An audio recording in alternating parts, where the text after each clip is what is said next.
Hi, this is Zoe Routh, your host of the Zoe Routh Leadership Podcast. I'm a Canadian Australian and a leadership expert who specializes in the people stuff. I work with CEOs and their teams on building great culture so they can deliver on a solid strategy. I love this work. And you know who else does too? Rachael Robertson. She is my guest today, and she is a superstar. She's got a very fascinating story. She was the 58th Australian National Antarctic Research Expedition leader to Davis Station. So she ended up in Antarctica for 18 months, an 18-month assignment.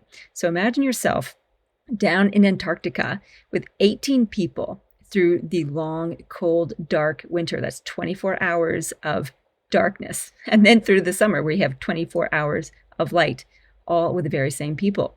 You can imagine that people might start to get on your nerves. So Rachael discovered that was indeed the case. And she discovered some key strategies as a leader that she needed to implement from the outset to keep the team together and not tearing their throats out. As you can imagine, there's some wonderful tips, and all of these are applicable to leaders every day in any situation. This is a remarkable interview. She's a great interviewee. She's written 2 wonderful books, and I'm so excited to bring her to you. So let's do it.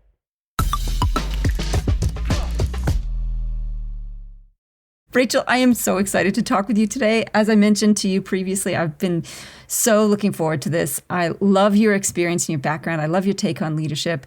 And I'm really anticipating a great conversation about diving into some really crazy people stuff that you've experienced and have great insights with. So welcome to the show. Oh, thanks for having me. I think we'll have a fun bit of time with us. I think, a few laughs and a few interesting conversations coming up. Yeah. Well, I think you probably need a really good sense of humor for the big expedition that you did how many years ago is it now? 16 years ago? Yeah. Yep. 16 years ago when you went to the Antarctic as expedition leader, which is, wow, a crazy adventure. And one of the things you wrote in your first book, which is Leading on the Edge, you said, you need to understand the game and play your hand carefully. What did you mean by that? Like, what's that all about? Yeah, that was about the whole getting down to Antarctica, and because it was all accidental. Like I never intended to get to Antarctica at all. And I saw the job advertised in a newspaper. And what intrigued me was the fact that the Antarctic Division, so that's the employer, they recruit for personal qualities and attributes. So they recruit for integrity, resilience, and empathy. You don't need to know a thing about Antarctica, but you need to demonstrate those qualities. And I just thought, what a brilliant way to recruit. That's a fantastic way to recruit, to get people who've got the skills that you need for the job, and then you can teach them the technical aspects. And I knew nothing about Antarctica. I don't ski. I don't like the cold. I knew nothing. But my fiendish plan was just to get to the interview stage and copy their questions. And that was my plan. I'll get to the interview. I'll find out what questions they're asking, and I'll copy them and bring them back to my company. What I now know that I didn't know then is they don't actually have an interview for this role. They have a week-long boot camp in the Central Highlands of Tasmania. So I end up on this boot camp with 13 men competing for a job I didn't particularly want. And then they rang me and offered it to me. And I thought, you know what? I'd rather regret what I did than regret what I didn't do.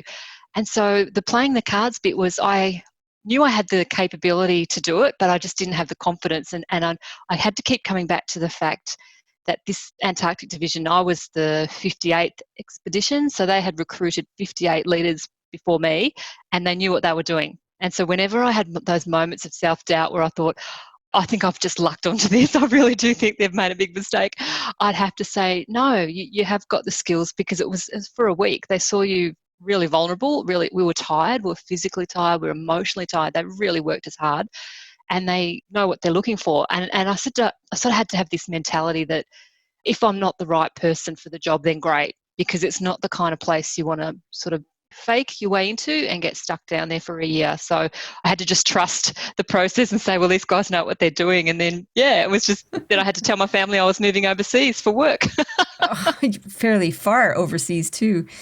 You and 13 guys. So there were no other women who applied or got to that stage. Yeah. So it's a kind of a chicken or egg scenario, because most of the positions down there are trades related, and generally like the trades. So we had electricians, carpenters, diesel mechanics, and just because generally in Australia and science as well are both male-dominated fields, we tend to get a male-dominated group of applicants, and I think that's the same with the leader role.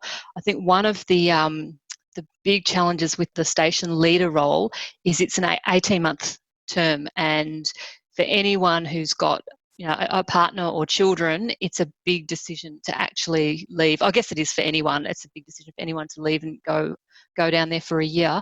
But for the leader, it's longer because we have to arrive earlier for our training, and we also have to have a debrief at the end for 1 month in Hobart. 1 month debrief?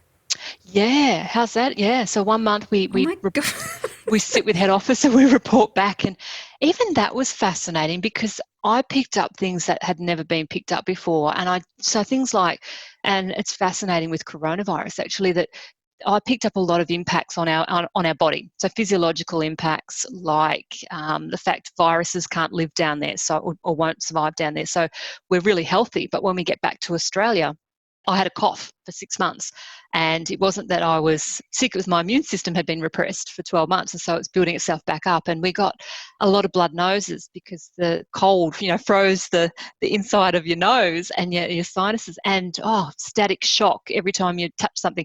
But there are all these impacts. What is the static shock about?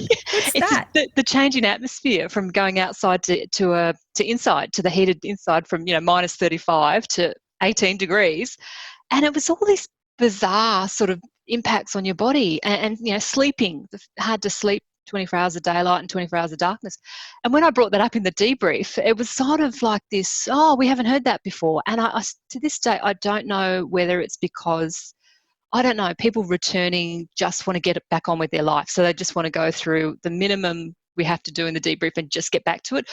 Or what I think it's more likely is it's a very male culture and a very macho sort of tough culture, and so admitting any kind of body impacts or physiological impacts might be seen as kind of soft. And I just thought, wow, people should know going in that there is an impact on your body. When you live at those temperatures for a year, it will impact your body, and just give them some information. So when it's happening, you're not sort of like, oh gosh, why am I always getting blood noses, or what's wrong with me? And I think, so the debrief was actually fascinating, but I probably got more out of it than the Antarctic division, I think. Oh, that's amazing. Well, that's fascinating. So you went down there, you were selected for integrity, resilience, and empathy. So these really core leadership skills and attributes. Now, it's a pressure cooker kind of experience down there. What was the biggest thing you learned about leadership while you were there? Probably in terms of, I'll do leadership instead of teamwork. Yeah, leadership, it was around, the biggest lesson was around how to be an inspiring leader. And it blew me away because my performance review at the end of the year, my performance review is actually conducted by a psychologist who meets privately with each of my 17 people and gives feedback on my performance. So it's brutal. Like I've never had third-party performance reviews before where, usually it's you and your boss sitting there and talking, but this was a third party. And so it was frank and fearless. And she sat with me then and told me what they had said. And I said, right, hit me with it, what they say. And she said, they found you really inspiring. And I said, right, what's that? Because I don't think I'm naturally inspiring. I said, is it because I work 16-hour days in summer? Nope. Is it because how I handled we had a plane crash, how I handled the search and rescue? No. Is it I had this masterpiece of an Excel spreadsheet for my rosters? No. That's so inspiring. Show me the roster. Yeah, and I'm thinking, they're the things that I thought I did really well. Like for me, as the leader, they were the three things that I thought I'd mastered. And so I was talking to the psychologist and I said, all this thing. And she said, no, she said, what was the feedback? She said, Alan mentioned that he was on kitchen duty one night and he was mopping the floors at 8 o'clock at night, and you came in to get a cup of tea and you put the chairs on the table to help him out. You didn't talk to him, you just helped him out. And Sharon mentioned that you knew the name and hometown of all 120 people on your station over summer. And Patrick mentioned that his son had a school concert. And the next morning when you saw him, you said, oh, Patrick, did you call home last night? How was Lockie's concert? And I was gobsmacked. I'm like, really? Really? So I didn't have to work 16-hour days? But what it taught me was that my team didn't rate me as a leader for the big stuff. It was the moments. And as the wonderful Maya Angelou says, people don't remember what they say or do. They remember how you make them feel. And that's exactly what it was. So my team didn't say I was an inspiring leader because I led a search and rescue or I had a fantastic spreadsheet, or even the fact I maintained the health and safety of the team for the year, because they figured that's my job. What stood out to them were these little moments. And it blew me away because I always thought to be an inspiring leader was personality. You needed to be an extrovert, and I'm an introvert. So I thought you needed to be this Richard Branson, big personality. And it taught me that it's not about that. It's about the moments, and it's about making people feel valued. And so it was the single most important leadership lesson I learnt down there. Yeah, it blew me away. It really did. And you've written about that, about the power of moments in your second book, Respect Trumps Harmony. And you talk about moments that matter. Now, I'm partial to this concept because I wrote a book called Moments, Leadership in the Moments That Matter Most. So I want to hear about your take on that. What do you think are the moments that matter most? If you'd asked me this before Antarctica, I would have said the big times. And I still think there's place for you need to lead through a crisis. You need to lead through the big moments.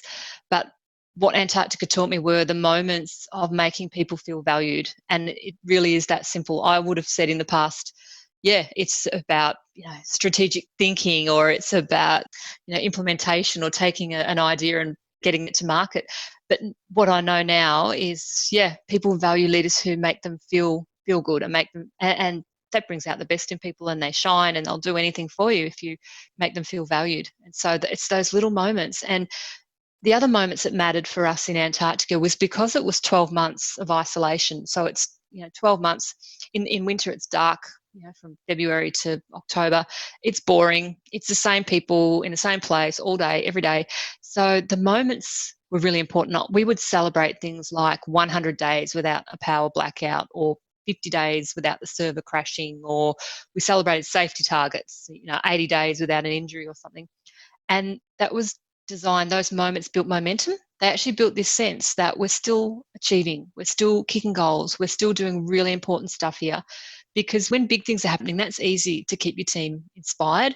It's a lot harder, like now in lockdown, it's a lot harder when it's just the day-to-day sort of operational stuff. And so those moments were so important. I equate those moments to momentum. I think the moments build momentum, and they build that sense of moving forward. Because if I'd waited to the end of the year to say, well done, guys, well done, we got through a whole year without a significant injury, that's too late. It's too late. You need to find reasons to celebrate along the way. I love that. So I love the fact that both these tips, about making people feel valued and then celebrating the moments, and to be an inspiring leader, are so accessible, achievable, and cheap for leaders.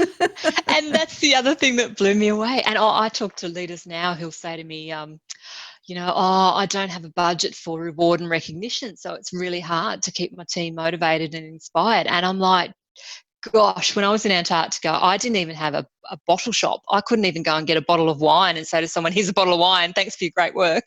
Equally, for poor performance, I had no sanctions for poor performance.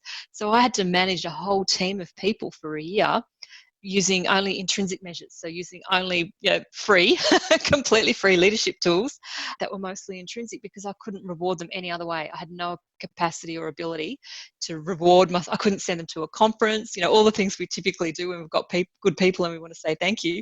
I couldn't do any of that. So it was all free, completely free. So just to clarify, so intrinsic motivators or rewards were things like recognition and celebrations, or are there other things as well? Yeah, absolutely. And it's a really good point. That recognition one, I had to tailor that to the person, because I had some people, like my two plumbers, who were real extroverts, and they loved any kind of public affirmation worked with them. So when they did something great, like one day they went out at 4 o'clock in the morning and fixed one of the pipes that had blocked up so that we could actually have showers in the morning. And the only person who knew they were out there was me, because of for safety reasons.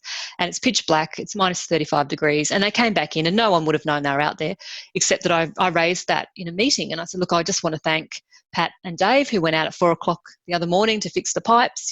Well done, guys.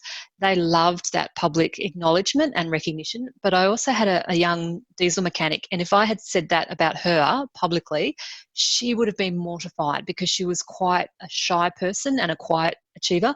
So to publicly do something like that would have just made her feel horrible. So for her, it was a personal recognition. So I'd go up to her and say, you did great on that. I'm really delighted with what you did and keep doing it.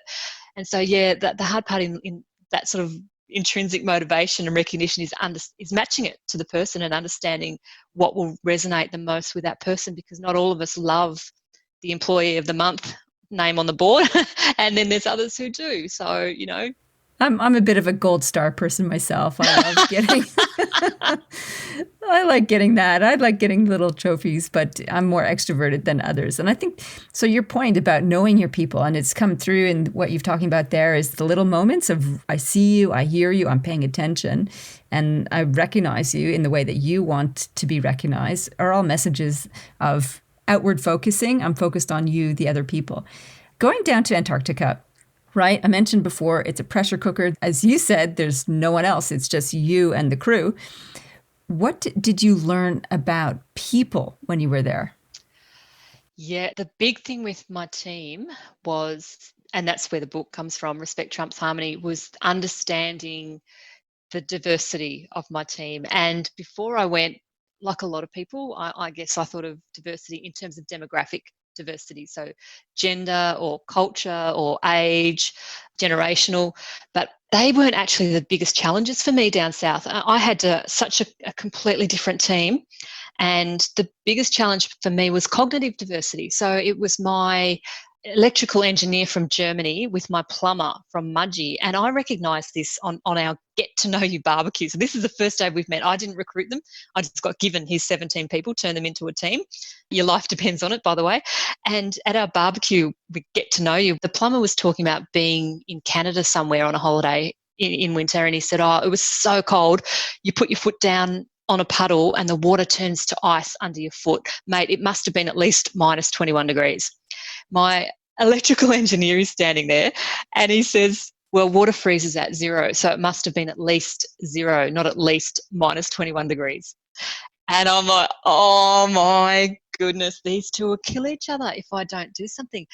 And so I did. I took them separately and I said to my plumber, look, he's an electrical engineer and he's from Germany. So culturally and professionally, he's from a very exact, precise background. His brain requires accurate data, and Lord knows we want our engineers to be accurate. But he's not trying to take the mickey. He's not trying to humiliate you. It's just the way he is.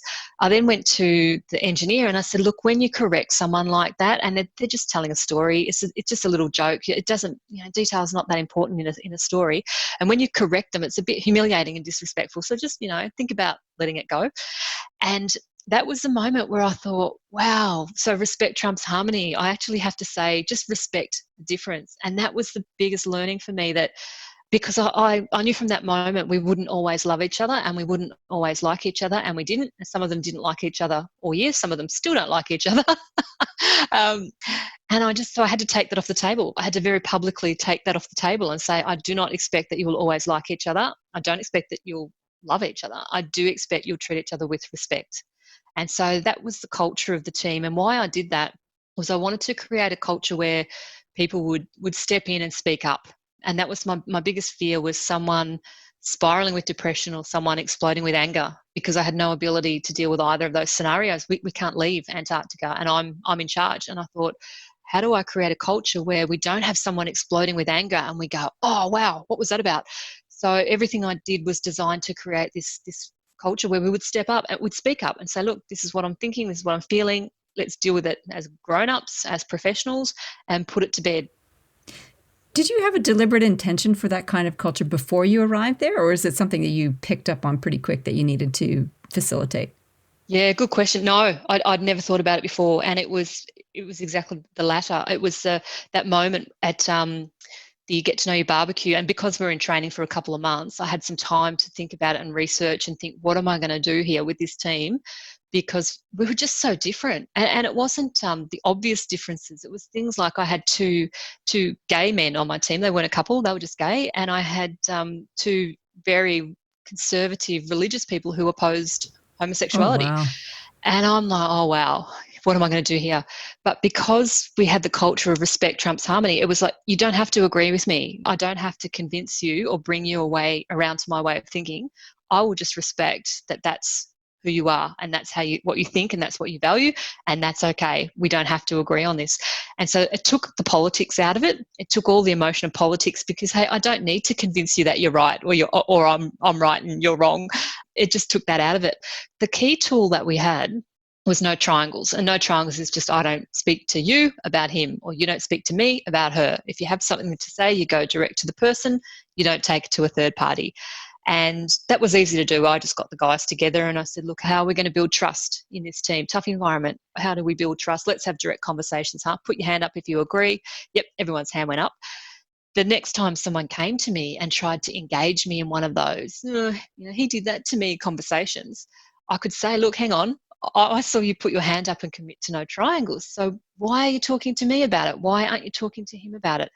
And how that tool came about, it was that whole necessity is the mother of invention thing. It came about because one of the guys came up to me early on and he was complaining about someone. He said, oh, did you hear what he said to me? And I said, oh, are you telling me, do you want me to speak to him? Is that why you're telling me?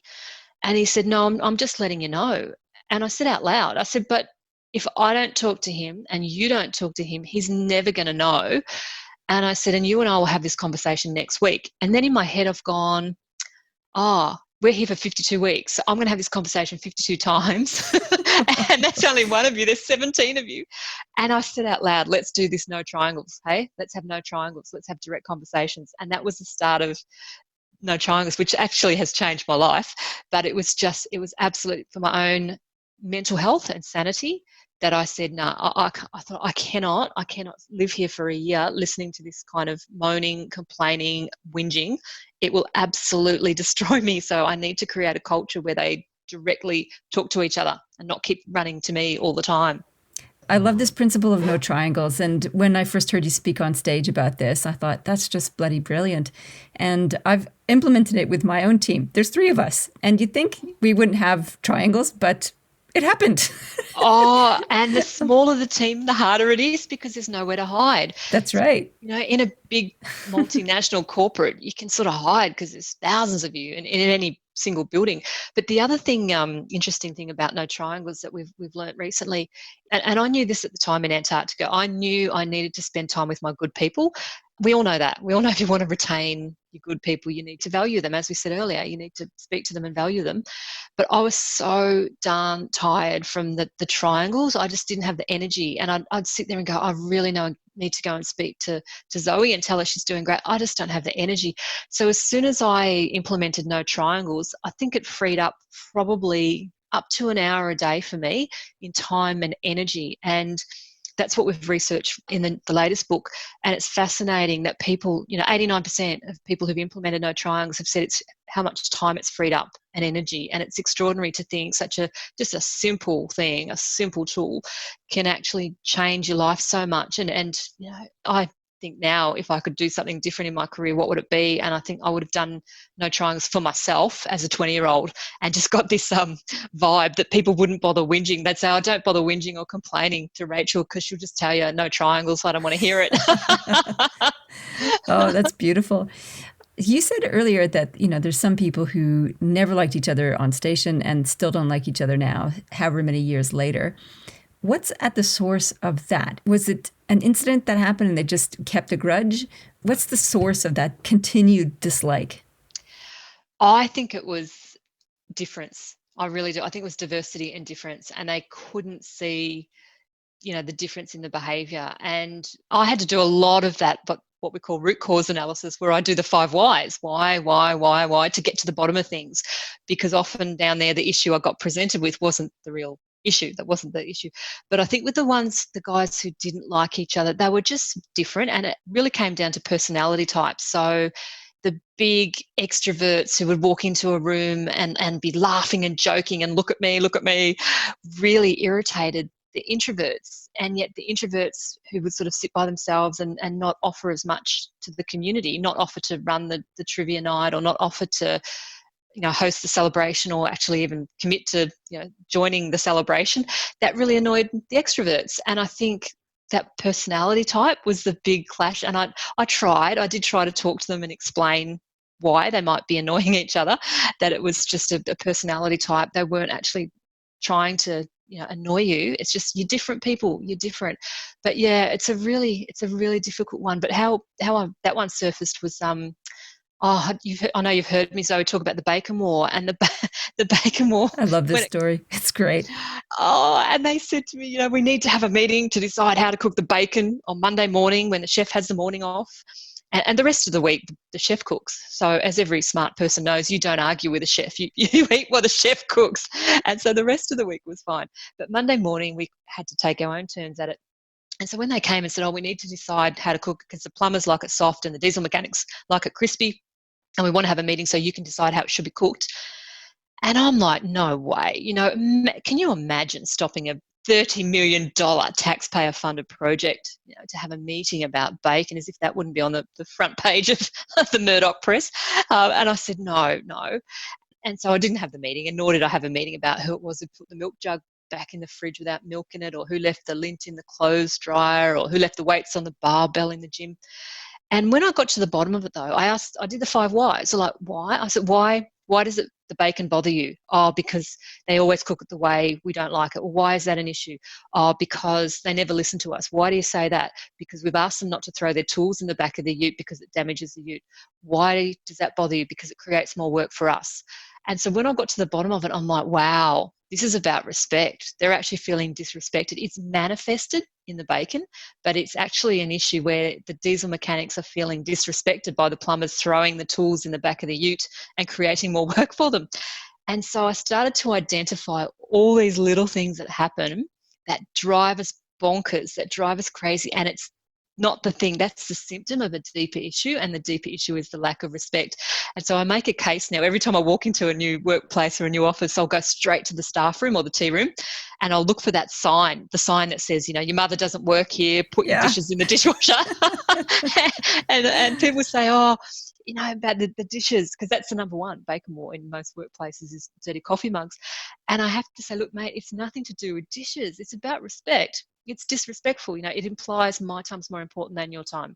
So I'll leave my stuff lying around and you can pick up after me. And that's why these things drive us crazy. That's why people who are always late drive us crazy. It's not because, it's 5 minutes or 10 minutes. It's because it implies my time's more important than your time. And that was a big thing for me to work out, because I couldn't work out why little things like, I had a team once where we had a suite or a set of pool cars. We had a fleet of vehicles that you'd take the car out and bring it back. And we were in a regional area, so that's a significant thing. But people would bring the car back with no petrol in it. And I'm like, for years going, come on, guys, if you're going to take the car out, can you bring it back with petrol in it? It was only when I came back from Antarctica, and I went back to that team very briefly, I realised that it was never about the petrol, it was about respect. Because when you bring that car back empty, you're implying your time is more important than the next person, because the next person who jumps in the car then has to go and fill it up. And I'm like, oh, wow, I wish I had worked this out 15 years ago. So the Bacon Wars are fascinating, and particularly coming out of lockdown and returning to our workplaces, I think it's an absolutely fantastic time for teams to start to reset their values or redefine their rituals and start thinking about the stuff that worked well for us in the past, the stuff that we didn't like that we want to stop, and any new stuff that we created during the lockdown. So maybe it's the 5 o'clock Zoom cocktail parties that I know a lot of teams are having. What will we keep for the future? But it's a great time to talk about those Bacon Wars. It's a great time to draw a line in the sand and say, okay, what were the Bacon Wars? What are the things that happen in our team that drive us bonkers, that irritate us, because they're a symptom of a deeper issue, and that deeper issue is a lack of respect. I love that you've cottoned on to this. It's the little things that drive you bonkers, and at the heart of it is respect. And I agree. The tea room is a very important information center for what's going on in the culture. And when I was working with my amplifiers group, I said, okay, I want you to think about your tea room. Do you have one? What's going on in there? Have you got some passive aggressive notes like you mentioned? And then I want you to take a tour into your staff bathroom. Same thing. What are the Yes. messages going on in there? Because there's all sorts of crazy, passive aggressive, pedantic things that happen, they signposted in bathrooms, and it all comes back to respect, you know? Oh, that's brilliant. Yeah, that's brilliant. I had one the other day. It was an all staff email. Wasn't the other day. It was before lockdown, obviously, but it was an all staff email that was sent to the whole floor or the whole company, 2 or 3 floors, so 200 or 300 people, and it was about whoever was riding their bike into work and leaving their having a shower in the disabled toilet and disabled bathroom, and then leaving their wet stuff on the floor. Can you not do it? And they've sent this to like 300 people, all staff. And to me, that's a bacon wall because it's fairly easy to identify who that person would be. Like there would probably be on that particular floor, if they've got 100 people, maybe a dozen tops who are riding their bikes into. Most people use public transport or they drive in. So I'm thinking it'd be pretty easy to narrow it down to who it was, and even narrow it down to the people a cyclist. So that 20, 30, 40 people, and send the email to them. Do not send the email to the 2 or 3 or 4 or 500, because that just irritates people. And it's like, it's a bacon war. So I'm thrilled that you're like me. We go around and look at signs in bathrooms. Oh, yeah. It's extraordinary, eh? It's extraordinary. Yeah. It's telling. It was so funny. After that session, everybody's kind of like, bathrooms, kitchen, and welcome area. It's another classic example of what sets the tone for the culture. Those 3 areas in particular are hotspots for the messages that you're giving out. oh, yeah. They really are emotional, aren't they? They really are. So I think at the heart of like the no triangles piece and about respect requires people to speak up and speak their truth. What do you think stops people from speaking up and speaking their truth? It's the harmony. It's the harmony culture. And I think that's why say respect trumps harmony, and trust me, I chose that word trumps very carefully, given the current situation in the world. I just didn't think there was another word that had that nuance, that actually said that we want respect and we want harmony, but when it comes down to it, then you choose respect over harmony. And what I mean by that is, if the culture is around harmony and keeping the peace and don't rock the boat and isn't it great here, then a few things happen. The first thing is any bullying or harassment, it still goes on. It just goes underground because people don't want to raise it. They don't want to rock the boat. The second problem you have is there's no innovation, because people won't offer a difference of opinion or a conflicting view. And that's when you get those meetings where people sit in the meeting and they nod and they go, yes, yes, yes. And then they walk out and go, that won't work. And you think, well, why didn't you say that at the meeting? And the third problem is around safety. And if you focus on harmony, that's when people get hurt. So either physically or mentally. If someone's doing something unsafe, people walk past and turn a blind eye to it. And similarly, mental health. If the focus is harmony and isn't it great here and we're like a big happy family, no one puts their hand up and says, well, actually, I'm not great right now. And it's an illusion. You know, a team built just on harmony, when they're put under pressure, they will shatter under pressure. And I think if you can create the culture of respect, you still want harmony, but respect is the number one thing where people do speak up. I've got so many examples when I was writing that book of people who kept the peace and they didn't speak. I mean, and I guess the issue with it is having the skill, having the ability to have that conversation. And the reason it took me 2 months to embed no triangles in the culture of our team in Antarctica, and the reason it took so long was I had to coach the guys on how to have the conversation, because if I just sort of plonked this no triangles on them, a lot of them had never had any kind of leadership training. They were self-employed tradespeople. So I had to skill them up in how to have the conversation so they wouldn't just, walk up and have a go at someone. And it took me 2 months. And one of the tips we had was to take out the absolute words. So take out words like everyone, no one, always, never. So my team wouldn't come to me and say, oh, everyone thinks that's a bad idea, because I'd challenge it and say, everyone? And they'd say, oh, well, not Rachel or not Zoe. Okay, so it's not everyone, it's you. And similarly, if you say to someone, I need to talk to you because you're always late for work, the minute always is out of your mouth, they'll say, well, yesterday I was 30 minutes early. And then it's a whole emotional, horrible, horrible thing. So you need to deal with facts and say, you are due here at 8:30. Today you arrived at 8:45. That's a fact. We had a conversation last week. You said there's no barrier to you getting to work on time. That's a fact. And deal with the facts and use data and take out the emotion. And that's, to go to your question, that's the other barrier, I think, or the other thing that holds people back from speaking out is the confidence in their own skill and ability to actually have that conversation, because it is a skill. It's absolutely a skill. It sounds like you were teaching them a lot of interpersonal skills while you were down there. You described being a mediator between people's behaviors as a translator. It's like they did this and this is the impact, or you did this and this is the impact. Be careful to do that. And you spent a lot of time explaining to people or showing them how what they did or said had an impact, and then having to teach people to have difficult conversations and the skills and process for that. Did you have to teach them some emotional intelligence as well? Because I think my observation of teams under pressure is being aware of your own personal emotional expression or confusion or struggle is a really important part of being able to show up and work effectively in a team. Oh, that was a long-winded question. Let me shorten it. Did you have to teach people emotional intelligence skills?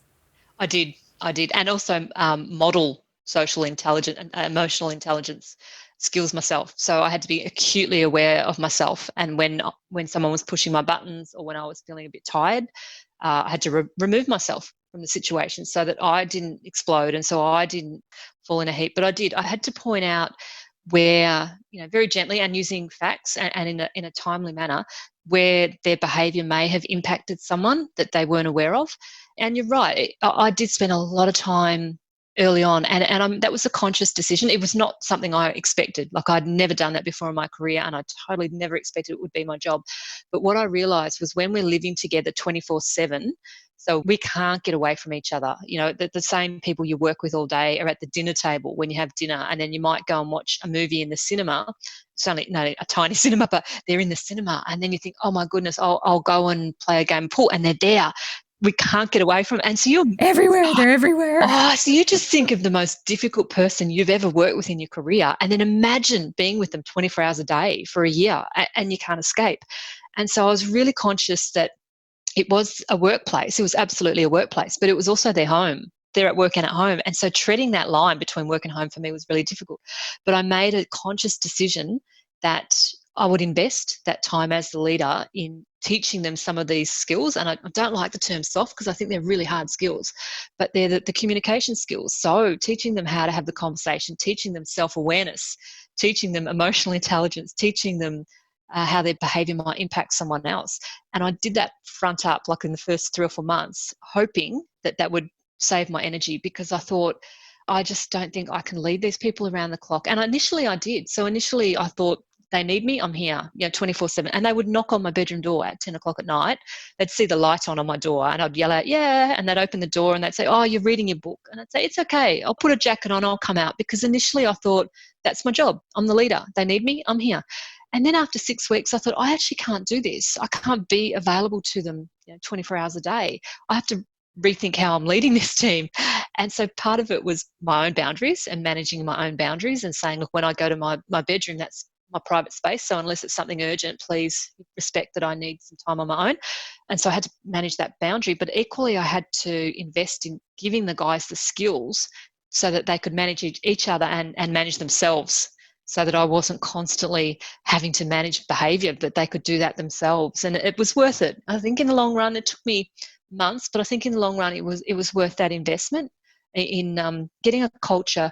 And I guess the hardest part of the year, but it's just reminded me that the hardest part of the year, and I haven't written about this in either book, but equally my most proud moment was we had someone who was diagnosed with depression over Easter, so around April. And it was a really tough time because I knew we couldn't get them out, so we couldn't get them help that they needed. And I also couldn't tell the rest of the team that this person is suffering depression because it was a private matter.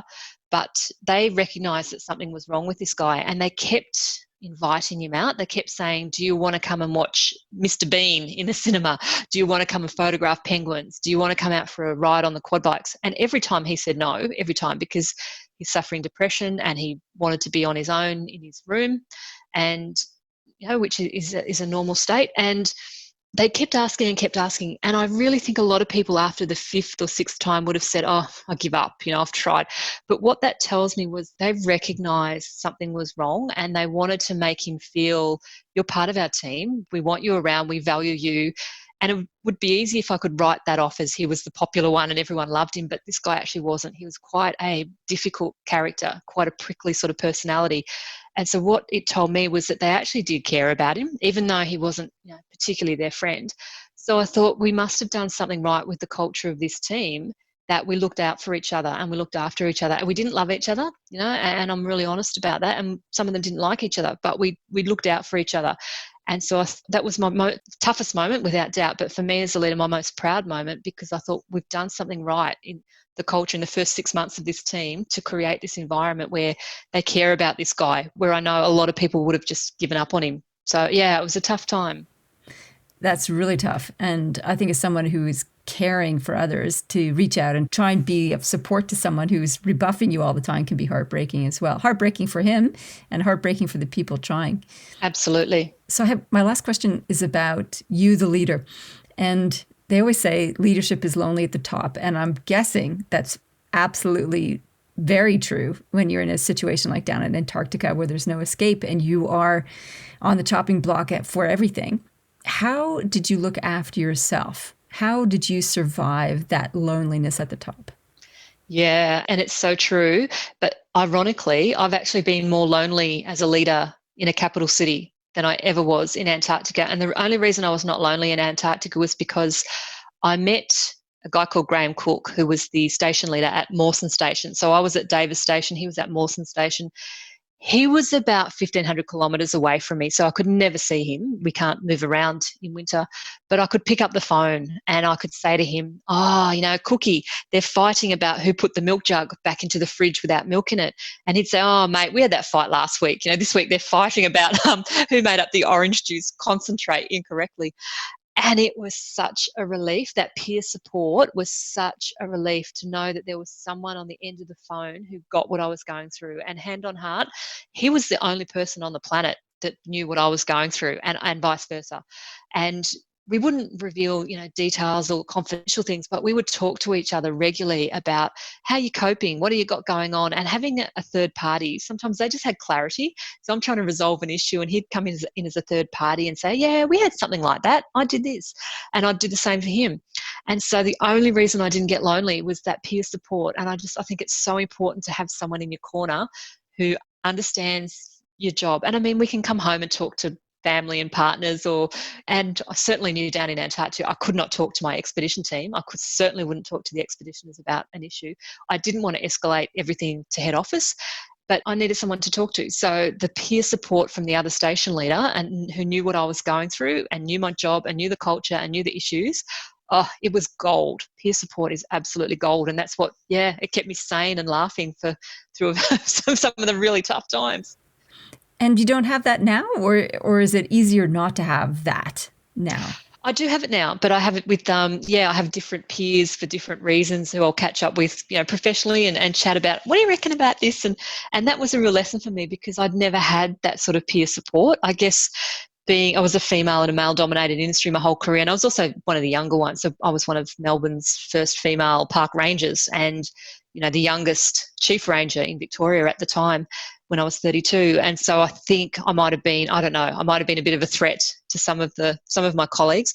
So I never had a close peer relationship with any of my senior managers and my colleagues. And so that was and I didn't feel like I could show that vulnerability either in that position. But with Graham, with the other station leader, it was really easy to say, I'm struggling with this. And he would do the same. And I could offer him insight. And so that was the moment I realised, gosh, how important is it to have someone who understands what you're going through and is at your level? So they're not senior to you, they're not junior, they're actually kind of at the level you're at, and they get it. They just get it. And it was like this relief of, thank goodness someone gets it. That's wonderful. Thank you for sharing all that. Any last words for listeners? I think just as we return to out of isolation, I guess the only thing I'd like to say is it's a leadership legacy moment. And I mean that in the way that how we handle this as leaders, how we lead our teams back out of isolation in the workplace will leave a lasting impression for a long time. So it is really a leadership legacy moment. And so start to think about how you will lead your team. I know when I came back to Australia, I was absolutely rocked by some of the things that took me unaware, things like noise. So sensory overload, physical contact, choice, busyness, physically having to move from one meeting to the next meeting, and the busyness of craziness of life. And the most important thing is some people are sitting here right now, can't wait to get back to the office, can't wait to get back to the routine of heading into the city to go to work. There's other people who are petrified, who are absolutely stressing and anxious about having to go back to work. And there's a whole heap in the middle. So I guess my call to leaders today is to remember it is a leadership legacy moment, and just start putting a little bit of thinking into how are you going to lead your people through the next 1, 3, 6 months. As we enter this brand new horizon where we've never been before. So yeah, it's going to be a really challenging time for leaders. So look out for each other too. Rachael, that was fantastic. Thank you so much. I've just loved talking with you today and sharing your insights and stories. And yes, thank you so much. It was great. Absolute pleasure. My absolute pleasure. Thanks for having me. What a fantastic interview. I love Rachael. She's so awesome.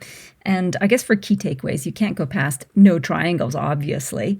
And the second piece is respect trumps harmony. And that whole notion that we need to speak up and show respect. Well, speak up so that we can generate and get to what makes respectful interactions is critical. Aside from that, though, I think the other key takeaway for me is how Rachael as a leader, and I think every leader needs to contend with this, had to translate or teach her team what it meant about their behaviors. So she translated their behaviors for one another, explained how what they said or did had an impact on others, to showcase perspective. Perspective is really different for everyone, and we need to be mindful of that. And she also taught them essential communication skills as well as emotional intelligence skills. And I think this is pretty critical for leaders anywhere in any business, is that if you don't have those skills, get them. If your team doesn't have those skills, give it to them, whether you do it yourself or you get an outside professional like me to come in and do it for you. Otherwise, you're going to end up with bacon wars. I love it. A shout out to all the people in Toowoomba. That's where we first met. So Rachael and I met in Toowoomba on stage speaking together at the Big Idea Summit.